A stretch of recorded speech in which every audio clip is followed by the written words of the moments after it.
Russia planned for military intervention in North Korea to stop a nuclear apocalypse.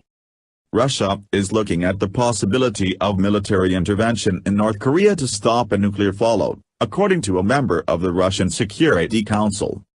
Following North Korea's declaration earlier this week that it now has nuclear capability to target the whole of the U.S., Russia's Security Council Secretary Nikolai Patrushev has confirmed Russia is considering its options. Mr. Patrushev admitted that Pyongyang's actions had put Russia at risk due to the potential of an outbreak of war. He said, "If there is military action, and some countries do not rule it out, this would create all sorts of problems, including for us." Donald Trump continually said he would use military intervention in North Korea if the U.S. or any of its allies were put at risk. Addressing South Korea's National Assembly in November, Trump insisted that the U.S. would not be intimidated by Kim Jong-un's rhetoric and called for other countries to respond to the twisted regime's threats with the sign of military force. He also warned the three largest aircraft carriers in the world are appropriately positioned to face Pyongyang. He has also previously called diplomatic negotiations with the rogue state a waste of time. Mr. Patrushev also said that Russia was getting ready for a military standoff between its unruly neighbor and other states around the world. He said, "We are assessing this and preparing ourselves. We will not be taken by surprise." He added, "We basically share a border with them. That's why we are interested in a political and diplomatic solution." Tensions between North Korea and the U.S. have risen in recent months as Mr. Trump and his Korean counterpart have taken part in a war of words. Addressing the UN in October, Trump called Kim Jong-un "rocket man" on a suicide mission and vowed to totally destroy the corrupt nation. However, the rhetoric between the two nations heated up earlier this week following another missile test by North Korea. The North Korean missile was fired eastwards from the Hermit State. The missile landed about 210 kilometers west of Japan's Kurokujima Island, Tokyo said. Japanese media reports the missile was in the air for 50 minutes, indicating a very high-altitude flight path.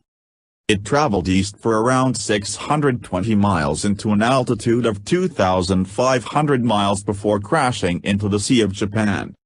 The Korean Central News Agency made a statement following the missile test in which they bragged that they now had the ability to hit all the U.S. mainland.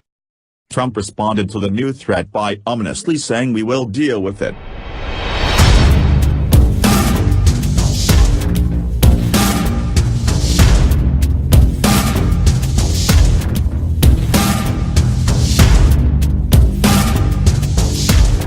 Vladimir Putin has rushed troops to the North Korean border after Kim Jong-un's latest missile launch. The tubby tyrant raised fears of an impending nuclear war by launching his most terrifying missile to date. Tests show that the North fired a brand new missile which is believed to be one of the most advanced in their arsenal. The Hermit Kingdom has now claimed that this missile can hit anywhere in the U.S. And Russian hardmen appears to have reacted by deploying troops to Russia's only border with the north.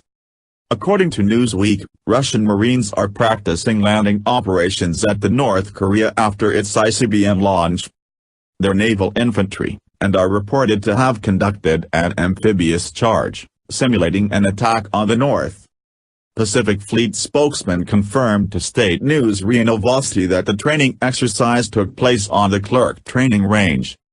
This is not the first time Russia has moved troops to their North Korean border. Days after the Rotan ruler test fired a missile in September, Russian troops were lined up on the border. Dozens of U.S. tanks have also been deployed near the north after Trump warned all nations to cut ties with its rogue leadership. The dictator of North Korea made a choice yesterday that brings the world closer to war, not farther from it. We have never sought war with North Korea, and still today, we do not seek it. If war does come, it will be because of continued acts of aggression like we witnessed yesterday. And if war comes, make no mistake, the North Korean regime will be utterly destroyed. The nations of the world have it within their power to further isolate, diminish, and, God willing, reverse the dangerous course of the North Korean regime. We must all do our part to make that happen. North Korea is issuing a new threat to the U.S., warning of a, quote, super mighty preemptive strike. This comes after Secretary of State Rex Tillerson said the White House was looking to put more pressure on the regime. This is a constantly developing story minute by minute. What is the latest? You're right, Shannon. There seems to be a lot of back and forth at the moment as the U.S. and their allies consistently say that the North Korean regime must change its ways. The regime continues to threaten these attacks. And as you say today, they have threatened a super mighty preemptive strike, saying that they could immediately wipe out U.S. forces in South Korea and also strike the U.S. mainland, reducing them to ashes. Their provocations now seem to be ratcheting up. But Secretary Tillerson, his response was as measured as ever. We're reviewing all the status of North Korea, both in terms of state sponsorship of terrorism, as well as all the other ways in which we can bring pressure to bear on the regime in Pyongyang. So no let up from North Korea, but continued pressure from the administration to try and solve this awful solution, this awful problem. Shannon? Okay, so China, obviously, Benjamin, a key player here. The president's talked a lot about our growing role with them, his chemistry with their top leader. What does that country now have to say about how this is playing out? You know, Shannon, there's been sort of mixed signals from them. Of course, China has a relationship with North Korea. They have done for some time, and that's not going to change overnight. But they are getting frustrated with the regime. You know, the U.S. has a pretty good relationship with China on this at the moment, as seen with Trump's meeting with the president in Mar-a-Lago. But the Chinese say they are opposed to any U.S. unilateral sanctions and action in Korea. And they've also said that at the moment, they continue normal relations, including normal business contacts with the rogue state. Meanwhile, the U.S. and South Korea continued joint exercises named Max Thunder to serve as a deterrent as tensions mount. About 100 aircraft, including F-16s, took part in the drills aimed at checking the Air Force's air battle and surgical strike capabilities in an emergency situation. So very tense situations in the Korean Peninsula, but the U.S. still saying the era of strategic patience is over. All options remain on the table. 평화를 사랑하지만 절대로 We are seeking peace, not begging for it. We will defend the peace and security of our nation by our own might. Our army is at a state of maximum alert to respond to the US military build-up. If we notice any sign of assault on our sovereignty, our army will launch merciless military strikes against the US aggressors wherever they may exist, from the remote US lands to the US military bases in the Korean Peninsula, like those of Japan and elsewhere. The recent US maneuvers and the previous ones, which the US keeps saying are annual defensive routines, have revealed the hostile intentions of the US. Those moments fall within the scenario of preemptive strikes that are directly targeting our supreme command and strategic positions, like our missile and nuclear capabilities. The new Trump administration should look to the world with open eyes. The time of dictating orders by brandishing the US military might has gone. If those businessmen in power in the US thought they could intimidate us with military or sanction threats, as the Obama administration used to do and failed, they will soon find out such threats are useless. Unless the US abandons its hostile policies against North Korea, there will be no chance for any future bilateral meetings at any level. It is a prerequisite that Washington gives up those antagonistic policies against us. The six-party talks aimed at making the Korean Peninsula free of nuclear weapons were throttled at birth. They no longer exist. The nuclear weapon in our possession is not an illusion. It is not a commodity that can be traded for American dollars, nor is it for sale. So it cannot be put on the negotiating table with the aim of taking it away from us. The United States of America will always seek peace, but under President Trump, the shield stands guard and the sword stands ready. Rest assured, under President Trump's leadership, the United States will continue to protect our people and our allies, and to strengthen the bonds between us today, tomorrow, and every day that follows. History will attest, the soldier does not bear the sword in vain.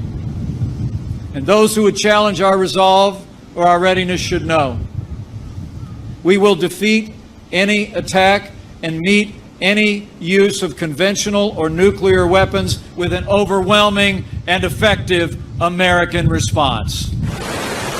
Part of the response to the increase in provocation from Pyongyang was supposed to be the deployment of another US carrier and its supporting ships.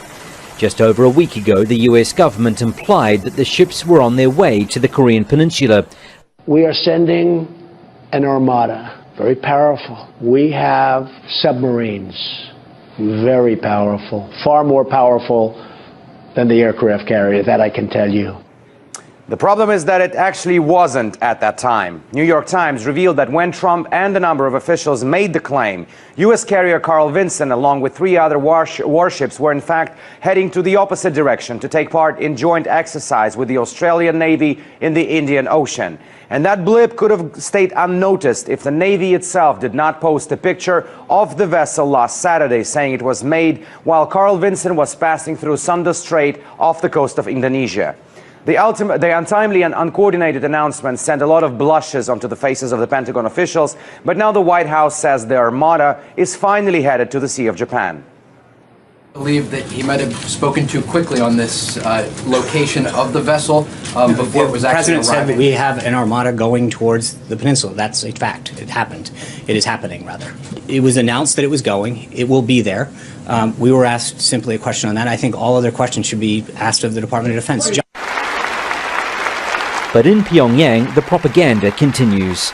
State television aired footage of a musical performance to mark the birthday of the late founding father Kim Il-sung.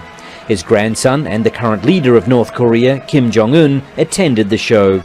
It ended with mock footage of missiles flying over the Pacific, striking the United States and engulfing it in flames. Meanwhile, an amateur video footage filmed in the Russian Far East went viral online, showing redeployment of Russian troops onto the border with North Korea. The Kremlin said through its spokesperson Dmitry Peskov on Monday that only a coordinated international effort would be the right way to solve the Korean crisis peacefully, noting at the same time that Moscow was highly concerned with what was happening on the Russian Far Eastern border. Уважаемые коллеги, начинаем пресс-конференцию глав внешнеполитических ведомств России и Сенегала. Мы не приемлем ядерные, ракетные, авантюрные действия Пхеньяна в нарушении многочисленных резолюций Совета Безопасности ООН, но это отнюдь не означает, что можно таким же образом нарушать международное право, применяя силу. Я очень надеюсь, что односторонних действий, наподобие тех, которых мы видели недавно в Сирии, не будет. И что Соединенные Штаты будут следовать той линии, которую президент Трамп неоднократно озвучивал в период своей предвыборной кампании. The same notion has been voiced by Beijing. So things may have calmed down a little bit for now, but the situation can hardly be described as stable. The U.S. fleet is expected to arrive by the coast of the Korean peninsula early next week.